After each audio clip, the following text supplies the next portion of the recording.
Hello everybody, this is Veronica from Bodies by Vivi, and I want to quickly show you why it is important to weigh your grains versus using measuring cups.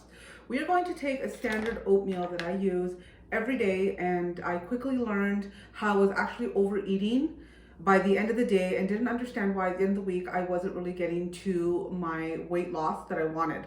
So what we're going to do is we're going to take a scale, and I'm going to show you guys in the pictures after what this actually looks like.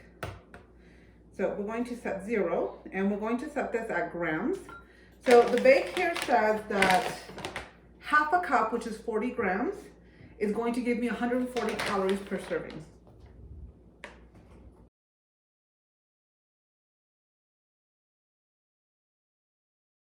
Meaning that the half cup that they described here should actually be 40. Therefore, I am actually 27 grams over of what half a cup actually equals according to the bag.